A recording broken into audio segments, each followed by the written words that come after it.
Alright, so on today's video on Bass Motorsports, we're going to be changing the transmission out on the '07 Hummer H3. And this one it's the 5-cylinder 3.7. It's got the 4-speed automatic with the transfer case. All Hummers are all-time 4-wheel drive. And this one's giving me issues. I think the clutches or the bands or something just wore out. It's got 220 something thousand on it. And it's been slipping pretty bad, especially in the third and overdrive. So I don't think it's the solenoids. I already went and bought a whole nother parts Hummer that has the trans and everything in it that's supposed to be in good shape. I believe the guy's story. He took the motor out for another H3T truck, which has a really high value, and the motors are expensive, so I kind of trust his story. And I'm going to swap that trans into here. It's got 160,000 on it. So hopefully it's in good shape. They can last more than 220, but you never know how it's been treated through its life and stuff like that. So we do like the vehicle. We're going to fix it. It drives pretty well. I like driving it. It's just could have more power. Could have better fuel mileage. But I like the way it looks. Everybody's got a different preference. And it even drives good going 80 something down the interstate. You know, even with these all-terrain tires, the Sumitomas. It's really nice and quiet. There's no wind noise or anything in the cabin. So we're going to keep it. So that's why I have the twin parts vehicle out here. And then one day when I sell it, we'll just sell the parts vehicle too. So stick around till the end of the video. Let's see if this used transmission fixes our Hummer. Is there a special fluid you're supposed to have in there? It's green or something? No, it's red. Dad come by to check it out and helped me out a little bit. Now I'm using the Mighty Vac and I'm going to pull some fluid out of it. And I went under there and checked it out. It does not look like it's any fun, but we're going to try to get her knocked out. All right, so they do not give you very much room here. Real assholes with that. And it's kind of a pain in the butt to get these converter bolts. So do yourself a favor and just go to like Harbor or something. They're 18. Get an offset box wrench like this. I only have standards. I probably should have ran to town, but it ain't that close. And I have these sockets that came in a kit. You're not going to have these, I doubt. But I ground it down because it wouldn't fit through here. It wouldn't fit through this way, so I had to grind it down to get it where it would fit in. And it's a pain in the butt. And then I stuck a breaker bar through this way to hold the converter while I broke the nut or bolt loose. Once they're broke loose, they don't have any thread lock. You can just undo them by hand then. Finger is just spinning right out. Thankfully, all three. This is the third one. They all come out real nice and smooth, but what a pain. I don't know how I'm going to get them back in, but we're going to get her done, y'all. Next, I went ahead and undid the front drive shaft. It's got the little 11 millimeters on the front. And then back here at the transfer case, it's got the 10 millimeters on those. Take a pry bar, pop it out. And I'm not sure, everybody's removing the exhaust, but I'm not sure why. I'm not sure if I'm going to yet.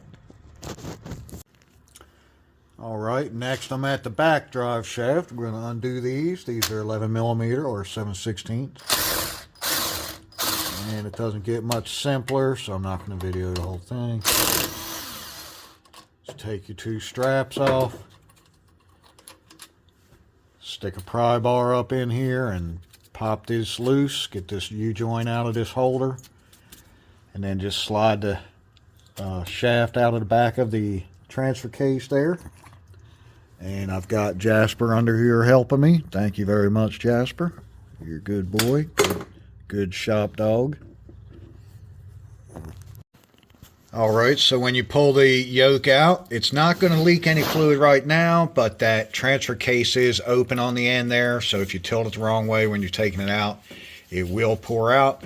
So you can drain the transfer case ahead of time if you want to, just to be on the safe side, if you don't want to make too much of a mess. When you got the drive shaft out, it's a good time to go ahead and check your U-joints. Make sure they're nice and smooth, not too tight or anything. All these cups are rotating nice and smooth, and they feel like they're still greased because they're not just slinging around too easy.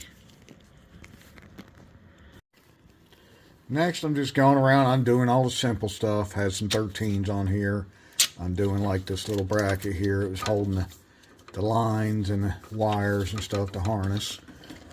Undid my shift linkage here. Just popped it off. Just take a screwdriver and pop it off the little ball stud. Back here, there's like a U-shaped clip. Just stick a screwdriver in and pop it out. And then you can unclip this and push it back. And this one's already undone. Somebody had undone it before. And gonna undo the neutral safety switch. And then back here on the back of the transfer case, the little motor that engages it, make sure you unplug it. There's a little speed sensor or something up on the top there. Unplug it. And I think we're getting close to getting ready to undo the transfer case bolts here. Looks like I got another strap here. Somebody stuck a tie strap through it. I have to cut that one off. And then on the back side here of the transfer case, I think they're 13s. It feels like a 13. Got 5 bolts or nuts all the way around because it has studs to stick through this spacer here that goes on the back of the trans. So we're going to undo it from this side on the transfer case side. Don't undo it over here on this side. We're going to undo it on this side. I'm going to have to get the jack, but I think that'll give me a little more room to let the trans hang down so I can get those upper bell housing bolts. Okay, we are getting closer. I did go ahead and undo the flange here, the 3 bolts on it, just to give me some room because I knew that when I undid the cross member and stuff, I was going to have to let the trans hang down a little to get the upper bell housing bolts. So I just figured that way this would not cause the manifold or anything to crack. I am not taking the pipe all the way out. I don't see a reason to. So just undo your front flange. I went ahead and reached up here and undid the plug, the harness plug that goes on right here. Helps just to go ahead and take the little metal shield off right here. It's 213. Zip that off real quick, and that way it gives you a little better access up here to the trans cooler lines. And I'm going to have to reach up in there with a pick in just a second and get those undone. You can kind of see I undid the little lock right there, and over here is where you have to take the pick, get the little horseshoe clip out. Now, if you can't get in there, then you could take a wrench and actually turn where the trans line goes in right here. You could take and undo the whole nut or whatever you want to call that adapter out of the trans. And then once the trans is out of the way, you can come back in and get the clips out. They're really just a quick connect. So if you can get the clips out, that's great. If not, unscrew it. And then, like I said, take the adapters off the lines afterwards, screw them back into the trans. Because when you put the trans back in, then all you have to do with the line is just snap it. Click right in. And then you already have the horseshoe clip in there, in the groove, and it has O-ring in there. So you just pop it right in. The end of the line is tapered. So we're getting pretty close. I went ahead, went around the transfer case area here, the adapter, and undid all the other nuts. I have this one kind of loose, but I left it on just because I don't want to separate it all the way. It has separated, but right now the back of the transfer case sitting on that cross member is all that's holding the trans and stuff up right now. So I need to get something going across here because I don't have room with this particular lift. I just don't have room to bring the floor jack in and stick it under the trans, because then I won't be able to get under here with the creeper to get the transfer case out. So it would be a lot easier if you was on a regular lift. I guess if you was on the ground with jack stands under it, probably wouldn't be that bad, but I happen to have this lift and it would be in the middle of the floor anyway, regardless. It's too heavy to move around. So we're going to do it on the lift. All right, and I'm getting these upper bell housing bolts. Luckily, these are not extremely tight. So, I mean, I'm breaking them with the regular ratchet instead of the big gun like I normally would on most vehicles. I don't know if it's because somebody's already had it out before and messed with it or what. I have a feeling they have, because on the upper bell housing bolt, I could see it. There's a coolant line that passes over, and it has a bracket that should be behind the head of the bolt, and it's not. It's just loose on the outside of the bolt. So somebody has definitely had it out. Matter of fact, I used a 1/4-inch drive over on the other side to get one of them out. So somebody's had it out before. But right now I'm back here using really long extensions and a nice swivel. I got a swivel 15 on there, if you have anything similar. And I'm going to go ahead and get all these upper bell housing bolts out. And then once I get the floor jack under it, I'll be able to get these lower ones easy. I got the wheels off on the sides. That way I can slide in under it from the side. All right, I got the transfer case dropped down. And I was trying to do it without taking the little actuator motor off. But you have to. There's just not enough room to get it off the end of the spline. It's really close, but man, I was fighting with it. And like an idiot, I should have just took it off, but I don't like undoing a bunch of stuff that I don't have to undo. So anyway, take the actuator motor off. It's got 4 10mm, 3 around the head and 1 over here at the bracket. And then I got the transfer case down, so now I need to get my little trans jack. I'm going to have to go borrow Justin's because mine's messed up. And it's Justin at Just Trucking and 3BB. You can check out his channel. He's got some awful good stuff on there.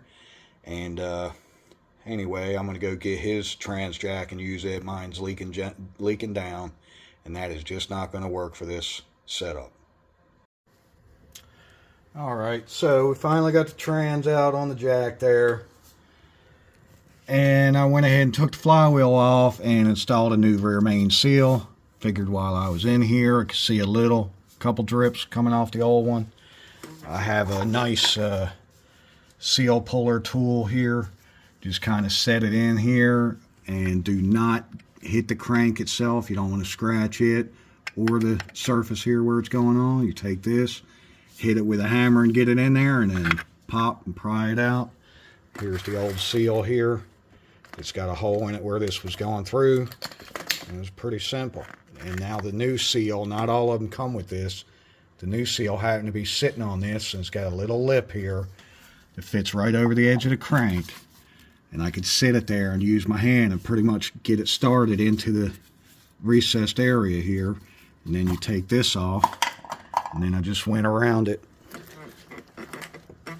You could use an extension or the back side of a socket or something. I just went around and hit it nice and flat all the way around until it was seated. Took a hammer and just tapped it on.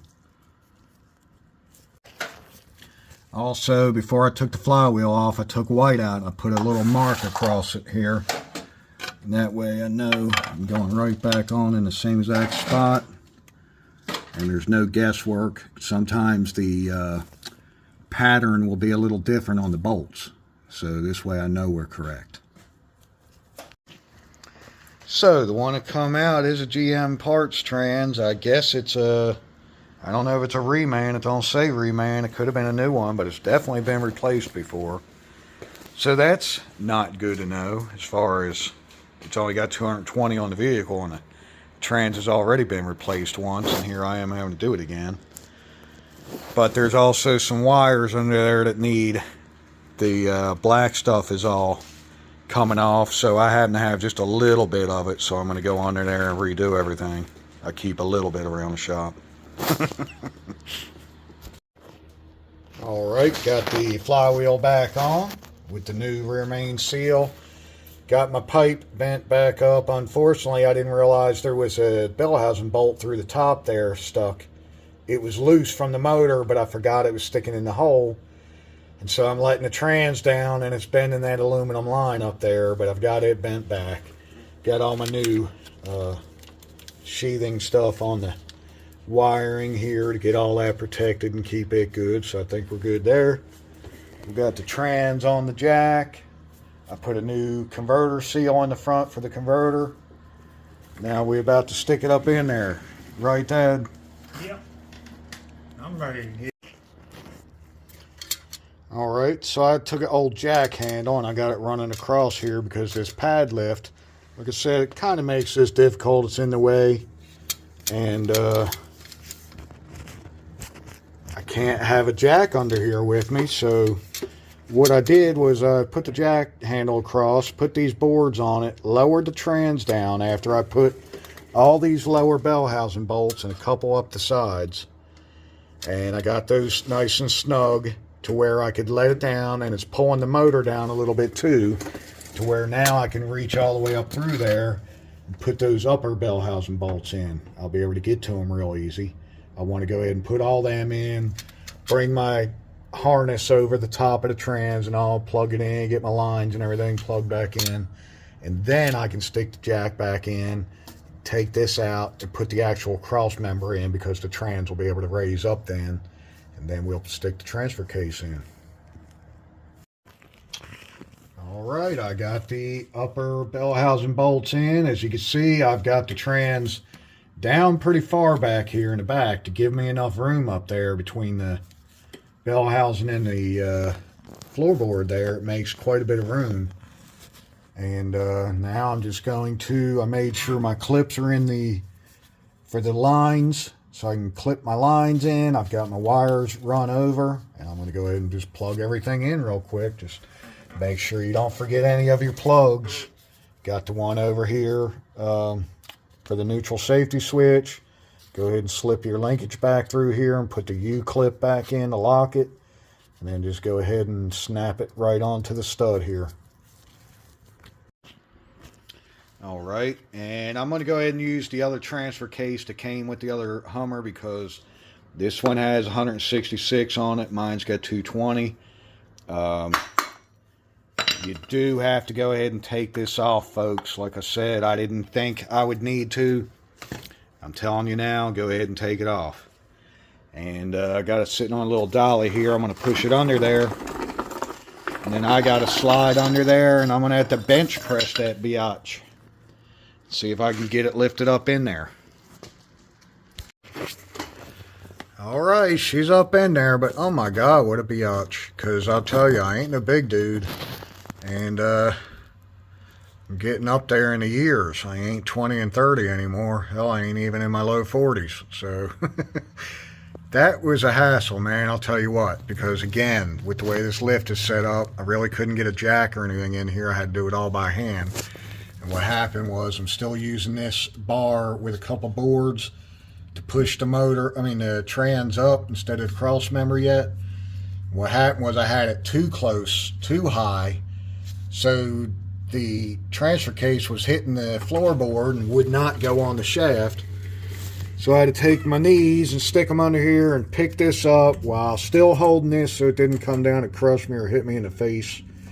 And slip one board out and slip a smaller one in, and I tell you what, it's a pain in the butt. But I do have it up in there now. If you're a bigger guy, it probably ain't that big of a deal to bench press it up there. But she is in. And time to tighten these little nuts. There's 5 of them around it. I've already got 4 on. I'll wait until I get this out. Now that I've got the transfer case in, I can stick another block of wood up here between the cross member. I'll be able to lift this up, stick a block of wood, and then that way it'll hold everything until I get the cross member in. Alright, and here we go with the torque converter bolts. This is the bolt. It is 18 millimeter. Thank God they don't put any thread lock, because you have to do it by finger undoing it and putting it back in. It does have a star bit in the end there, a Torx. I'm not sure which size. I didn't bother because I don't have one that's going to fit it. So anyway, I've worked on a lot of vehicles in my life. I've never met a torque converter bolt that I like, but this has to be one of the stupidest damn designs I've ever seen in my life. Come on.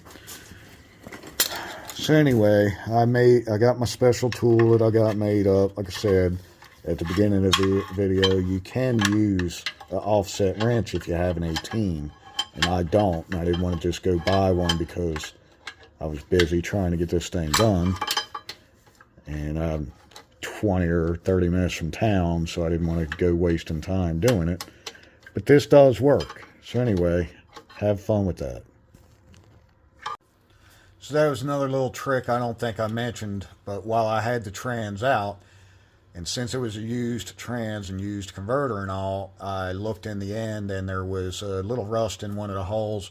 So while it was out of the vehicle, I went ahead and took my bolt and ran it through all 3 holes to make sure that they would go in by hand, because it's the only way you're really going to get them is they need to thread in and out by finger hand. So anyway, and then you just take a pry bar and stick it up in there. I had to use double wrenches back to back to get them nice and tight, but they're all 3 done now, and I can fish my little tool out. So now those are done, I can go ahead and put my little inspection cover plates back on. I need to tighten them little tongues, I guess, because I don't want to hear anything under here vibrating and making any noise. Yeah, that's too loose. I'm going to take that back out and bend these a little. Alright, so we got her all in. Changed the fluid in the transfer case and topped off the trans. I'll probably do a flush on it, but I want to make sure that it even pulls and does what it's supposed to. So let's go for a little ride and see what she does, y'all. I mean, I did go up the street this way real quick just to check it while I was adding the fluid to make sure that it would go past second gear, and thankfully it did. And I had realized the speedometer wasn't working, but what happened was the pigtail, the plug on the speed sensor, was different between the 2 transfer cases. So I took the original one out that was outside from the original case, and when I took this one out of the newer transfer case, the O-ring stuck to the transfer case off the sensor, and I didn't know it. So when I was screwing it in, it only let the sensor go in so far, and it was real tight the whole way, and it stuck about 1/8 inch or 1/16 of an inch from the end going in. I just wanted to drive it down the street and test it, and then I would worry about it. Well, it didn't let the speedometer work, so I took it back out, realized I seen the second O-ring stuck in the threads on the sensor. Thankfully it came out with the sensor instead of sticking to the transfer case again, so I was able to go ahead and screw it right in by hand that time and then tighten it down at the end, and now the speedometer is working. So matter of fact, when I started it on the lift, I threw it in gear just to make sure the speedo was going to move, and it did, so I knew it was working. Alright, there's second. There's third. Feels really good. Come on, baby. There's fourth. Feeling really good. Shifting even better now that the speed sensor is in and working correctly. But we're going to have to get on up here, get some speed up to check that converter lock. Oh yeah, it just locked. I've seen the RPMs drop. We're only down around 17 or 1800 right now. Sorry y'all for the shakiness. Kind of hard to hold the phone steady when you're driving and got all this going on, and the road ain't the most stable. The road's pretty messed up out here. Yes, sir. So far, so good. I'm going to drive it up here and put some gas in it. It's really low. And I'll start the video back.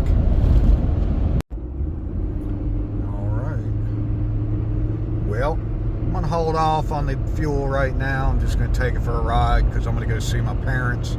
I want to get it out on this nicer road and make sure it's changing and shifting good and doing everything it should. I can get some gas up here at Kellett's.